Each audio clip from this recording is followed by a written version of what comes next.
रडू लागले नारद, अहो मला सोडून जाऊ नका, हो मला सोडून जाऊ नका महाराज, जर तुम्ही गेलात तर मी माझं जीवन कसं जगणार, मला सोडून जाऊ नका, मुझे छोड़ के मत जाओ। तब वो संत नारद को कहते हैं, देखो रामदास,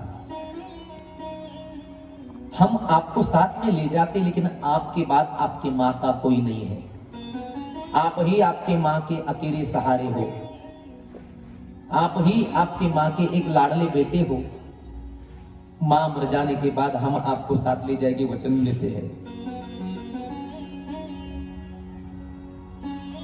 संत चले गए। एक दिन नारद महर्षि की मां दूध धो रही थी, गाय का दूध निकाल रही थी, पीछे से एक सर्प आया और सर्प मां को सर्प ने दंश किया, मां मर गई। नारद जी रोने लगे। जब नारद जी रोने लगे तो एक आंख से ठंडे आंसू आने लगे और एक आंख से गर्म आंसू आने लगे। अब आप कहोगे महाराज, ये ठंडे आंसू और गर्म आंसू का क्या कनेक्शन है? तो सुनो, जब व्यक्ति दुख से रोता है तो गर्म आंसू आते हैं, और जब व्यक्ति खुशी के मारे रोता है तो थंडे आंसू आते हैं। ज्यावेळेस माणूस दुःखाने रडतो त्यावेळेस त्या माणसाच्या डोळ्यामध्ये गरम आंसू येतात, आणि ज्यावेळेस माणूस आनंदाने रडतो त्यावेळेस त्या माणसाच्या डोळ्यामध्ये थंड आंसू येतात।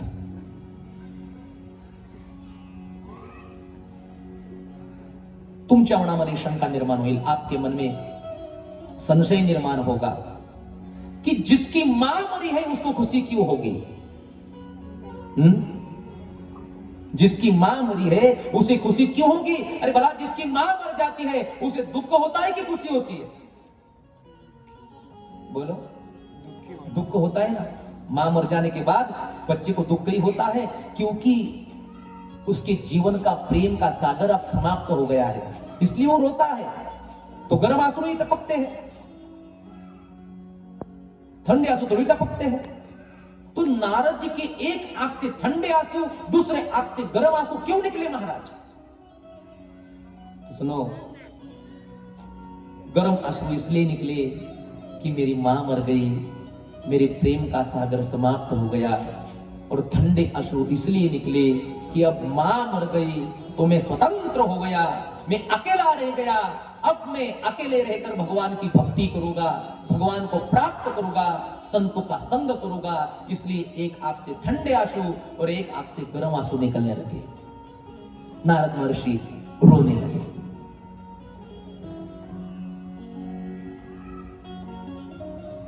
क्योंकि संतों ने माता पिता को भगवान का दर्जा तो दिया है, लेकिन अद्वैतवाद में यदि भक्ति करना है, केवल परमात्मा का ही बन के रहना है,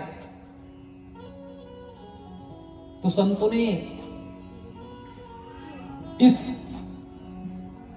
संसार को माया बताया है। माता पिता, बघा मराठी या, माता पिता बंधू भगिनी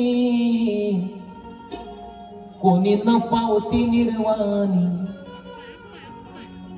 इष्ट मित्र स्वजन सखे हे तो सुखाची मांडणी, येथला मी दुःख भोगी कुंभ पाक जाचणी, तेथे कोणी सोडवेना एका सद्गुरु वाचूनी। तो माता पिता बंधु बहन ये सारे मायामय है। यदि आपको अकेले रहकर भगवान की प्राप्ति करना है तो आपको इनका त्याग करना पड़ेगा और भगवान की शरण में जाना पड़ेगा। तुम्हाला जर खरंच जीवनाचा आनंद घ्यायचा असेल तर या सर्वांचा त्याग करून परमात्म्याच्या शरणागतीला पत्करावं लागेल, त्यावेळेस तुम्हाला खऱ्या सुखाची प्राप्ती होईल, ज्याला आम्ही शाश्वत सुख म्हणतो। तर नारद महर्षी रडतात, एका डोळ्यातून थंडे अश्रू, एका डोळ्यातून गरम अश्रू नारदांच्या निघू लागले। आणि मग नारद महर्षी आता भक्ती करण्याकरता स्वतंत्र झाले, संतांचा संग केला, संतों का संग किया तो नारद जी को समाधि लग गई। और जब समाधि लगी तो भगवान का चतुर्भुज स्वरूप प्रकट हो गया। शांताकारं भुजगशयनं पद्मनाभं सुरेशं विश्वाधारं गगनसदृशं मेघवर्णं शुभांगं लक्ष्मीकान्तं कमलनयनं योगिभिर्ध्यानगम्यं वंदे विष्णु भवभयहरं सर्वलोकैकनाथं। इतना सुंदर स्वरूप ध्यान में दिखा नारद जी को कि नारद जी कहते भगवान रुक जाओ रुक जाओ रुक जाओ, लेकिन वो सुंदर स्वरूप केवल कुछ क्षण के लिए रहा और वो सुंदर स्वरूप गायब हो गया, लुप्त हो गया। अब आकाशवाणी हुई, रामदास इस स्वरूप को यदि निरंतर आप देखना चाहते हो, निरंतर देखना चाहते हो, तो आपके ब्रह्मा जी ने दिए हुए उस चतुश्लोकी भागवत को याद करो, उस मंत्र को याद करो, ओम नमो भगवते वासुदेवाय श्रीमन नारायणाय नमः। इस मंत्र का निरंतर जप करते रहो, आपको यह स्वरूप निरंतर दिखेगा। परिणाम क्या हुआ? संतों का संग किया, नारायण नाम का चिंतन किया, तो रामदास को दूसरा जन्म मिला नारद जी का। देखो, एक दासी पुत्र थे, कौन? रामदास। लेकिन अगले जन्म में कौन भये? नारद। और वो नारद जिसकी की हुई योजना भगवान भी रद्द नहीं करता, वो नारद। नारद कल भी बताया था आपको, आज भी बता रहे, जिसकी की हुई योजना कभी रद्द नहीं की जाती उसे नारद कहते हैं। तो आज निरंतर नारद जी के सामने मेरे भगवान है, मेरे श्याम सुंदर है, मेरे ठाकुर जी है। क्यों? क्योंकि नारद जी ने संतों का संग किया। तो संत के संग में इतनी ताकत है व्यास जी कि अब तक आपने यदि 18वें पुराण की रचना नहीं की है तो अब समझ जाओ, संतों का संग करो और 18वें पुराण की रचना करो, संतों के संग में लगो, आपकी जीवन की बिगड़ी बन जाएगी।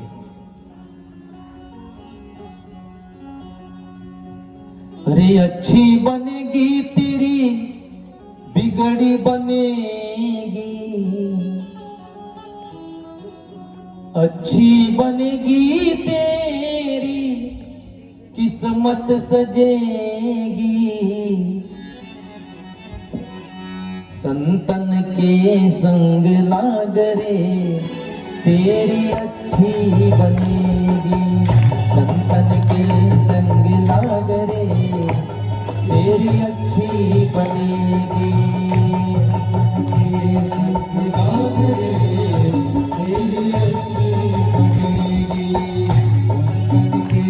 संग लागरे तेरी अच्छी बनेगी, अच्छी बनेगी तेरी अच्छी बनेगी, अच्छी बनेगी तेरी अच्छी बनेगी, अच्छी बनेगी तेरी किस्मत सजेगी, अच्छी बनेगी तेरी किस्मत सजेगी, संतन के संग लागरे तेरी अच्छी बनेगी, संतन के संग लागरे तेरी अच्छी बनेगी, संतन के संग लागरे तेरी अच्छी बनेगी, संतन के संग लागरे तेरी अच्छी बनेगी।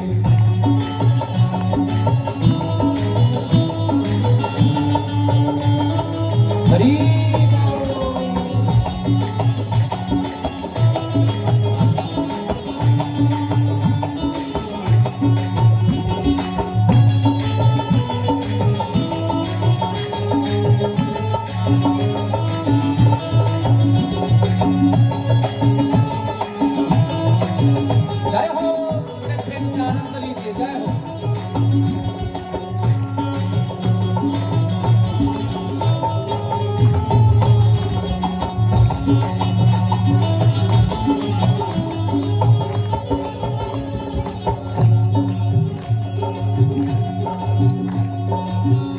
संतन संग कर पुण्य कमाई, संतन संग कर पुण्य कमाई, संतन संग कर पुण्य कमाई, संतन संग कर पुण्य कमाई। रामचरण अनुराग रे, रामचरण अनुराग रे, तेरी अच्छी बनेगी संतन के संग लाग रे, तेरी अच्छी बनेगी संतन के संग लाग रे, तेरी अच्छी बनेगी।